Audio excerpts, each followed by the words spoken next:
Israel Iran സംഘർഷം പുതിയൊരു യുദ്ധമുഖത്തേക്ക് നീങ്ങുന്നതിനിടെ ലോകത്തെ ഞെട്ടിക്കുന്ന പ്രഖ്യാപനവുമായി ഉത്തര കൊറിയൻ ഭരണാധികാരി കിം ജോങ് ഉൻ രംഗത്തെത്തിയിരിക്കുന്നു. ഇറാൻ ആവശ്യപ്പെടുകയാണെങ്കിൽ ഇസ്രായേലിനെ തകർക്കാൻ തങ്ങളുടെ പക്കലുള്ള അത്യാധുനിക മിസൈലുകൾ കൈമാറാൻ തയ്യാറാണെന്നാണ് കിം പ്രഖ്യാപിച്ചിരിക്കുന്നത്. ഇതിനു പുറമെ ഇറാനിലെ ഏതെങ്കിലും ഉത്തര കൊറിയൻ പൗരന് നേരെ ആക്രമണം ഉണ്ടായാൽ തങ്ങൾ യുദ്ധത്തിൽ നേരിട്ടിടപെടും എന്ന കടുത്ത മുന്നറിയിപ്പും കിം ജോങ് ഉൻ നൽകി. ഇസ്രായേലിനെ ഭൂമുഖത്ത് നിന്ന് തുടച്ചു നീക്കാൻ തങ്ങളുടെ പക്കലുള്ള ഒരൊറ്റ മിസൈൽ മതിയെന്നാണ് ഉത്തര കൊറിയൻ നേതാവിന്റെ ഭീഷണി. കിമ്മിന്റെ ഈ പ്രഖ്യാപനത്തോടെ പശ്ചിമേഷ്യയിലെ യുദ്ധഗതി തന്നെ അപ്രതീക്ഷിതമായ തലങ്ങളിലേക്ക് മാറുകയാണ്. നിലവിൽ ഇറാന്റെ വിവിധ തന്ത്രപ്രധാന മേഖലകളിലും മിസൈൽ സാങ്കേതിക വിദ്യയുമായി ബന്ധപ്പെട്ട കേന്ദ്രങ്ങളിലും നിരവധി ഉത്തര കൊറിയൻ വിദഗ്ധർ പ്രവർത്തിക്കുന്നുണ്ട്. ഇവരുടെ സുരക്ഷ മുൻനിർത്തിയാണ് കിം ഇത്തരമൊരു കടുത്ത നിലപാട് സ്വീകരിച്ചിരിക്കുന്നത്. അമേരിക്കയുടെയും ഇസ്രായേലിന്റെയും നടപടികളെ ഗുണ്ടായിസമെന്നും നാണമില്ലാത്ത കടന്നാക്രമണമെന്നുമാണ് കിം വിശേഷിപ്പിച്ചത്. റഷ്യയുടെയും ചൈനയുടെയും പിന്തുണയോടെ ഉത്തര കൊറിയ ഇറാനൊപ്പം യുദ്ധരംഗത്തേക്ക് ഇറങ്ങിയാൽ അത് അമേരിക്കൻ പ്രസിഡന്റ് ഡൊണാൾഡ് ട്രംപിനും ഇസ്രായേൽ പ്രധാനമന്ത്രി ബെഞ്ചമിൻ നെതന്യാഹുവിനും ഒരേപോലെ വലിയ വെല്ലുവിളിയാകും. അതേസമയം ഇസ്രായേലിനെ സഹായിക്കാൻ ഇറങ്ങിയ അമേരിക്കയ്ക്ക് ഇപ്പോൾ സ്വന്തം സൈന്യത്തിൽ നിന്ന് തന്നെ കനത്ത മുന്നറിയിപ്പുകൾ ലഭിച്ചു തുടങ്ങിയിരിക്കുന്നു എന്ന വാർത്തകളും പുറത്തു വന്നിട്ടുണ്ട്. ഇറാനെതിരെയുള്ള വ്യോമാക്രമണം 10 ദിവസത്തിൽ കൂടുതൽ നീണ്ടുനിന്നാൽ അമേരിക്കയുടെ പക്കലുള്ള അത്യാധുനിക മിസൈലുകൾക്ക് ക്ഷാമമുണ്ടാകുമെന്ന് പെന്റഗൺ ഉദ്യോഗസ്ഥർ ട്രംപിനെ അറിയിച്ചു കഴിഞ്ഞു.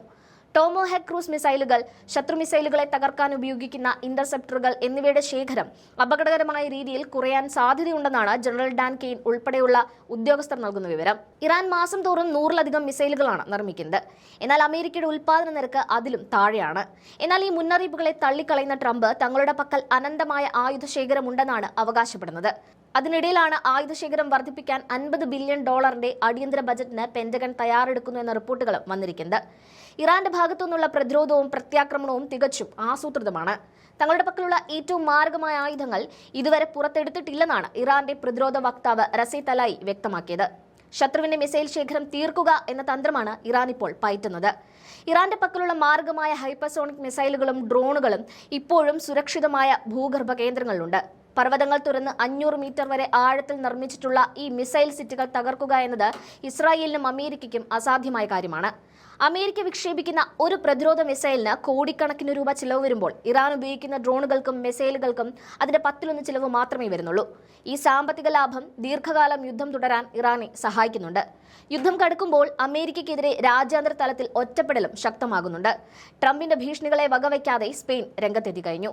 സ്പെയിനുമായുള്ള വ്യാപാര ബന്ധം അവസാനിപ്പിക്കുമെന്ന ട്രംപിന്റെ ഭീഷണിയെ സ്പാനിഷ് പ്രധാനമന്ത്രി പെഡ്രോ സാഞ്ചസ് പുച്ഛിച്ചു തള്ളുകയായിരുന്നു. ഇറാന്റെ ആണവ ഭീഷണിയെ എതിർക്കുമ്പോഴും അമേരിക്കയുടെ സൈനിക നടപടി അന്താരാഷ്ട്ര സംവിധാനങ്ങളുടെ പരാജയമാണെന്ന് കാനഡയും പ്രതികരിച്ചു. ആക്രമണത്തിന് മുൻപ് അമേരിക്ക തങ്ങളുമായി കൂടിയാലോചന നടത്തിയില്ലെന്ന കാനഡയുടെ പരാതി നാറ്റോ സഖ്യത്തിനുള്ളിലെ വിള്ളലുകളെയാണ് സൂചിപ്പിക്കുന്നത്. നിലവിൽ ഇസ്രായേലിലെ ടെൽ അവീവ് ഉൾപ്പെടെയുള്ള പ്രധാന നഗരങ്ങളിൽ ഇറാൻ മിസൈലുകൾ കനത്ത നാശനഷ്ടങ്ങളാണ് വരുത്തിയിരിക്കുന്നത്. ആളുകൾ ബങ്കറുകളിൽ കഴിയുന്നതുകൊണ്ട് മാത്രമാണ് വലിയ ആൾനാശം ഒഴിവാകുന്നത്. എന്നാൽ ഹൈഫ പോലുള്ള നഗരങ്ങളിലെ നാശനഷ്ടങ്ങൾ ഇസ്രായേലിനെ ഞെട്ടിച്ചിട്ടുണ്ട്. ഇതിനിടെ ഇറാന്റെ പുതിയ പരമോന്നത നേതാവായി ആയത്തുള്ള അലി ഖമേനിയുടെ മകൻ മുസ്തഫ ഖമേനിയെ തെരഞ്ഞെടുക്കുന്ന വാർത്തകളും വന്നിരുന്നു. പുതിയ നേതാവിനെ തെരഞ്ഞെടുക്കുന്ന പ്രക്രിയ തടസ്സപ്പെടുത്താൻ ഇസ്രായേൽ ശ്രമിച്ചെങ്കിലും അത് പരാജയപ്പെട്ടതായാണ് സൂചന. ലോകത്തിലെ ഏറ്റവും വലിയ 10ാമത്തെ സൈന്യമായ ഇറാന്റെ മണ്ണിൽ കടന്നുകയറി ഒരു കരയുദ്ധം നടത്താൻ അമേരിക്കയോ ഇസ്രായേലോ ഭയപ്പെടുന്നത് അഫ്ഗാനിസ്ഥാനിൽ ഉണ്ടായതിനേക്കാൾ വലിയ ദുരന്തം മുന്നിൽ കണ്ടുകൊണ്ടാണ്. കുന്നുകളും മലകളും നിറഞ്ഞ ഇറാന്റെ ഉൾപ്രദേശങ്ങളിൽ ഒളിപ്പോര് നടത്താൻ പരിശീലനം ലഭിച്ച ലക്ഷക്കണക്കിന് സന്നദ്ധ സൈനികർ ശത്രുവിനെ കാത്തിരിക്കുകയാണ്. ചുരുക്കത്തിൽ ഇസ്രായേലിനെ രക്ഷിക്കാൻ ഇറങ്ങിപ്പുറപ്പെട്ട ഡൊണാൾഡ് ട്രംപ് ഇപ്പോൾ ഒരു പത്മവ്യൂഹത്തിൽ അകപ്പെട്ട അവസ്ഥയിലാണ്. ഇറാനും ഉത്തര കൊറിയയും റഷ്യയും ചേർന്ന പുതിയ സഖ്യം പശ്ചിമേഷ്യയിലെ അമേരിക്കൻ അപ്രമാദിത്വത്തിന് അന്ത്യം കുറിക്കുമോ എന്നതാണ് ഇനി കണ്ടറിയേണ്ടത്.